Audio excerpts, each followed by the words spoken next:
Hi everyone and welcome back to the Crafty Yellow Camper. It's been a while. I've decided to step back a bit from doing my monthly classes. So the last one I actually did was in March, and these cards I actually did in class in May. It's just taken me this long to get around to recording the videos. So I'll be popping back on with bits and pieces randomly, but we will start doing monthly classes again at the end of the summer.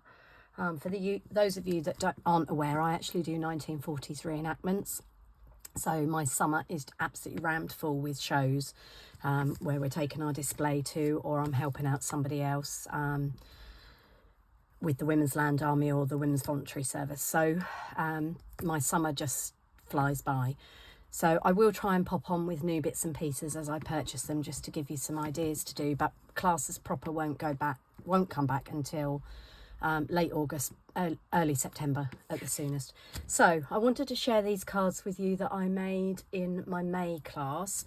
Now this is using the Meow Mates, which, although it hasn't gone over into the new catalogue, I think it's available on clearance if it hasn't sold out. They actually did two. They did the Meow Mates, and then there was a dog version. Now this one I know has, oh no, wrong one. Where's that gone then? Oh, here we go, sorry.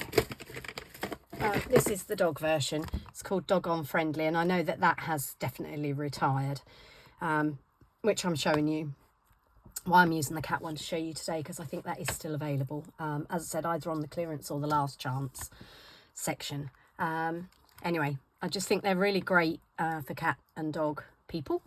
So we're going to crack on with this. So this is the card that we're making today, and it's a layered card. Sorry, I'll take it out of the cellophane because it's you can see mine might be a little bit wonky, and I haven't although I've cut a layer to go inside, I haven't stamped it or stuck it in yet, because I tend to stamp my sentiment when I want to send it, and obviously by not sticking it in means that if I mess the sentiment up, I'm not going to mess the entire card up.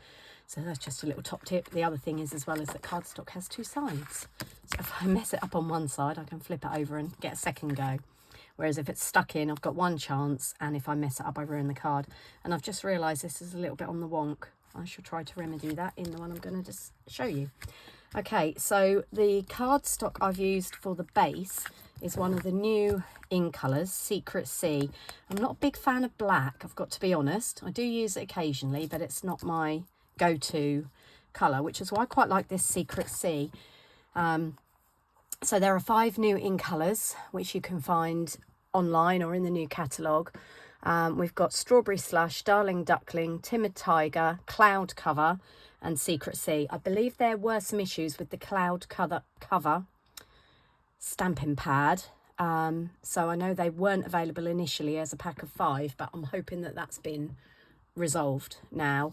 But just to give you an idea of the colours, these are the pens, so hopefully you can see that. So that's Timid Tiger, that's Cloud Cover, which Secret Sea, sorry, which we're using today. Strawberry Slush is actually a returning colour. I think that was an in colour in something like 2014. Always been a favourite of mine, so I was quite pleased when that came back. This is Cloud Cover, which is sort of a paler grey. It's sort of between smoky slate and basic grey. And then this is Darling Duckling. So those are the 5 in colours and new. This Secret Sea, though, is actually quite nice instead of a dark grey. My go-to instead of black is usually basic grey. But this, if I grab them out, you'll see that that's darker. So this is basic grey. And, oh, excuse me, I'm having to reach forward. This is smoky slate, so this is much paler. This is a bit darker, and this is really quite dark. And I think that the Cloud Cover is probably going to be somewhere between smoky slate and basic grey, possibly even slightly paler. We'll see. I haven't actually got that one yet because, as I said, there were some issues with the ink pads, so I just got the pens. If you obviously budgets are quite constrained at the moment, but buying the Stampin' Right markers is a good way to get all 5 colours in one pack if you can't quite run to all 5 ink pads. If you think you're not sure about a colour or whatever, if you buy the Stampin' Right markers, you can still use those to ink up your ink pads. Obviously it takes a while on a very big stamp like we're going to use today, but it can be done, and that's a good way of getting a taste of the colours before you actually invest in all 5 stamping pads. Okay, right, enough of my waffle, so let's crack on. So this is the base card. So this is a C6 card, which is half of an A4 sheet of cardstock cut across the middle, which gives us a card that is 10.5 across the front by 14.8 tall. So the sheet of cardstock is obviously 21 wide, and it's 29 point something long, so that's half. Okay, then I've got some bits and pieces here. Now sometimes I actually write the measurements in pencil on the backs. I haven't done that today because I've got them to hand. So this is basic white and cherry cobbler, and we've got 3 sections. So the cherry cobbler are the in-between. If I bring that back in, they're the in-between sections, and the white bits are what we're going to stamp on. So we have got, let me get my ruler out and then I can double check. So this first section of cherry cobbler, did I do it in centimetres? No. Sorry. Right, that is 5 1/8. 5 1/8 long by 3.5 wide. So that's our first piece of red. The second piece of red, I'm trying not to go too fast so you can see, that's 3 wide, 3 inches wide by 4 inches long, and these all stack up. And then the final piece of cherry cobbler is 2 7/8 long and smidge under 2 and a 1/16 under 2 wide. And then these are our pieces of basic white that we're going to stamp on. So this first piece is 5 inches in length. I'm trying to hold this here so hopefully you can see, but I don't know. You might have to stop the video to be able to see.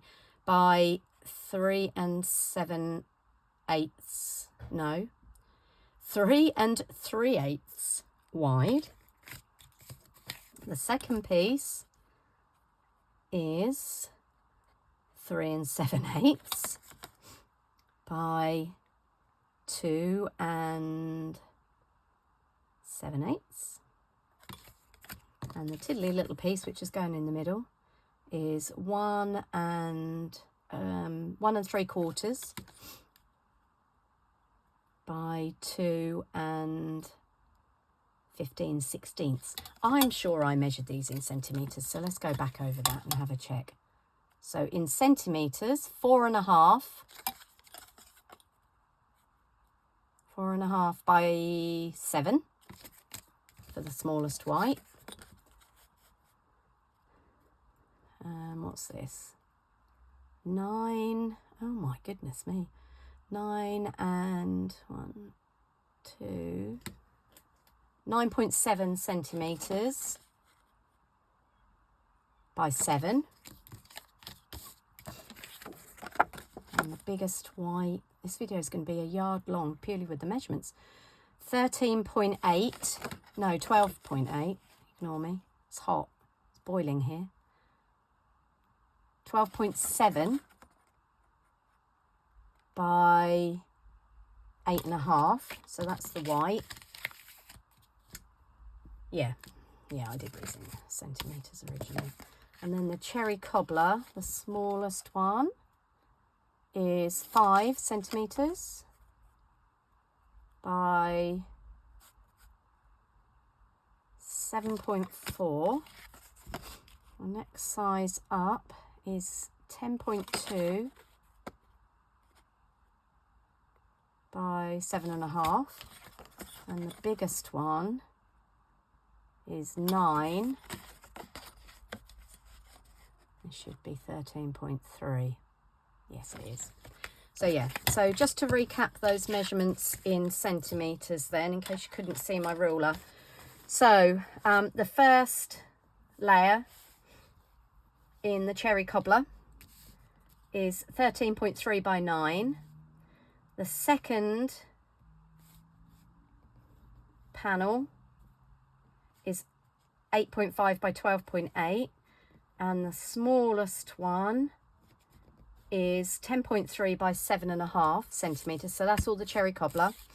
And then the white is, oh, I don't know.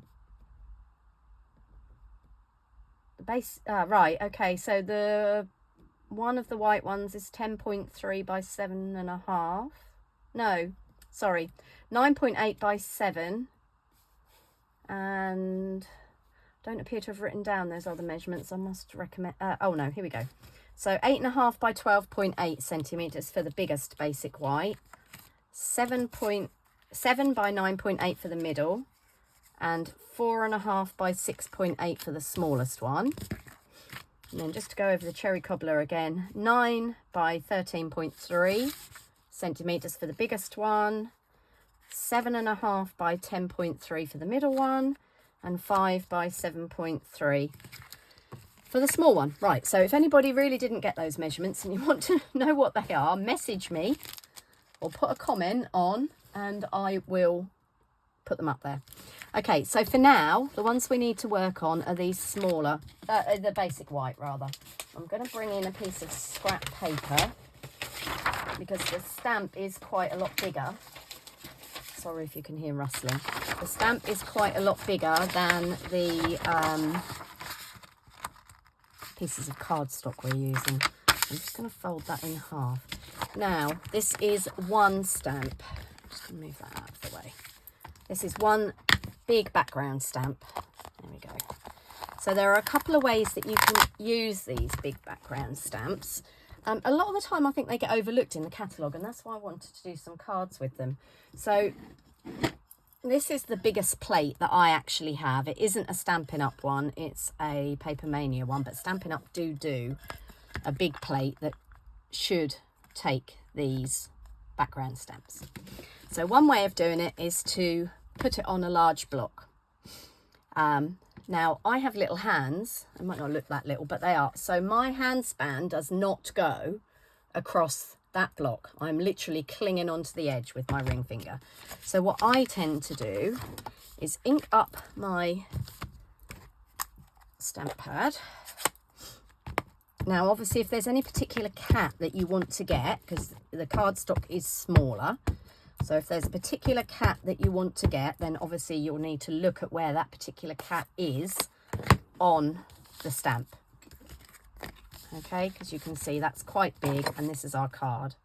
So the paper is smaller. So if you particularly want a cat that's over this side or over this side, then obviously make sure that you put your cardstock down accordingly. Right, the next thing we need to do is we need to put our card so that it is positioned correctly. So the cherry cobbler is going to go between each of these sheets, but to get the pattern to match up, what we need to do is position these so they're all central. Now you can use a tiny little bit of repositionable tape, like tape runner repositionable if you've got it. I wouldn't recommend using something like tear and tape because you'll rip your cardstock, and that may show through. I can't find my repositionable tape runner. I've got one somewhere, but can I find it? No. So what I tend to do is get a piece of scrap paper like this, put my ink pad flat on it because, as I said, I can't hold that in my hand. Hold it really carefully and gradually lower it onto the stamp. Then what I do is fold my piece of scrap paper over, so make sure you've got a big enough piece, and then I just give it a good rub because we don't want that cardstock to move, and we want it to, so don't go at it like a bull in a china shop, just do it nice and slowly, but make sure you go over the entire stamp. Now you can see here the edges of the stamp are showing through on the paper. So that shows you how much smaller my biggest piece of basic white cardstock is. So we just need to make sure that we've got all of that evenly inked. And this is where it all goes horribly wrong while I'm filming it, but hopefully not. Then we can unfold this, and then we can flip off our cardstock. And you can just see the residue on here, look, where each of the different layers of the cardstock were. And put that to one side and we'll clean that off, and you can see where the rest of the stamp was on there. So that should then give us our layers, and they're not bad. Now bear in mind, if you've got a little bit of wiggle room, because you're going to put a piece of cherry cobbler between each section. Okay, so that's what we need to do now. So the first thing we're going to do is, I'm using Tombow. We are going to mount this back section onto this back section of cherry cobbler. So I'm just going to put some glue. I'm sorry if my hands go out of view every now and again. I will try, and it's something that's been commented on my videos, so I am trying really hard to keep stuff in view, but I use my mobile phone to record, so it's not always easy. Could do with something with a bigger area, really. Okay, so we just want to line that up so we've got an equal border all the way around, and by using Tombow, it gives us a little bit of wiggle room. Now we're going to do the same thing. So we've done our first section. This is now our second section. So we're going to do exactly the same thing again. So I'm going to have some Tombow on the back here, and less is more because we don't want it squidging out of the sides. You might notice that I don't go right to the edges, because that's how you end up with it squidging out. So this is our middle bit, and again I'm trying to make sure it's in view.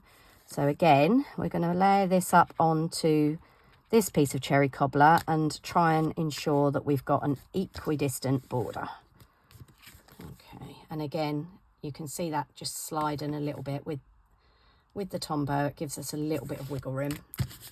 And then just turn it over to make sure it's pressed down. And then again, with the same, with the smallest. Okay, so just a little bit of Tombow. Again, less is more. You don't need a ton of it. And staying away from the edges means that when it does squidge, it squidges to the edges and not out of the edges. And again, I'm just going to line this one up. And you do get that few minutes. I don't know if you can see that moving a little bit on the camera. You get that few minutes to make sure that you've got it level. Okay, turn that over and give it a good press, because I don't want to smudge the ink. So we've got our 3 layers here. So the next thing we're going to do is put some dimensionals between them. So before I do that, the base section gets stuck onto the front of the card. So I'm going to stick that on, and again, that's Tombow. Just bear in mind, you could put dimensionals, but just bear in mind, if you're going to put this card through the post, it's already quite layered, and you don't want your recipient to get charged extra post. Okay, now I've deliberately left quite a large border around the outside of this. I wouldn't normally do, normally my matte layers would go nearer the edge, but because we want to see some of that nice Secret Sea border, I've deliberately done that. So that's our first section, and that's adhered down with Tombow. Okay, so the second section, oh, and a word of advice, make sure they are the right way up, because otherwise, ask me how I know. It's easily done to get one layer the wrong way up, and then obviously the pattern doesn't match. Okay, so now I'm not one for thousands of dimensionals on my projects, so if you feel the need to put some more across the middle, please don't let me stop you. Okay, now where's my little jar of dimensionals gone? Oh, here it is. There we go. We're getting quite a full jar now. So I don't know if you noticed, I just used my thumbnail just to stick into the middle of the dimensional, which lifts the edges up very slightly, and it makes it a whole lot easier to get them off. Okay, so this is layer number 2. So we've got layer number 1 on the card. We've made sure that our kitty cats are the right way up, and we want to cover the gap. So I don't know if you noticed, there was a very slight gap. And that's why we've got the piece of cherry cobbler behind there. So we're then going to do the same thing with the third layer, which is why I glued my first layer down to the card, because we don't want this to be, you know, like a block of flats. Otherwise, as I said before, your poor recipient, if you put it in the post, will end up with an additional fee. In the UK, I'm not sure about in the United States or Canada or anywhere else, if anyone's watching from there, but in the UK, they have to be able to go through a certain width. So at the post office, you can get this sort of width guide thing that you have to be able to post your envelope through, otherwise you've got to pay extra postage. Right, so that's all 3 layers on, and I'm pleased to say that looks a whole lot straighter than this one did. That one's really on the wonk. Okay, so there's our card, and as I said before, we've got a piece of white which is cut at 10 by 13.8, no, 14.3 by 10, just for the inside, and I'll put a greeting on that when I've decided what the card is going to be sent for. And the beauty of these kind of cards, obviously, if somebody had lost their cat, that could be a condolences card. It could be a happy birthday just for somebody that's a bit of a cat lady. It could be a thank you. It could be a whatever you want it to be. So I always decide later on what greeting, unless I know who I'm making it for, obviously. Okay, so that's our first card. Hopefully you like that. As I said, that the Meow Mates is still available as a last chance item. Okay, right, thanks for watching, and I'll see you again soon. Bye for now, and happy stamping.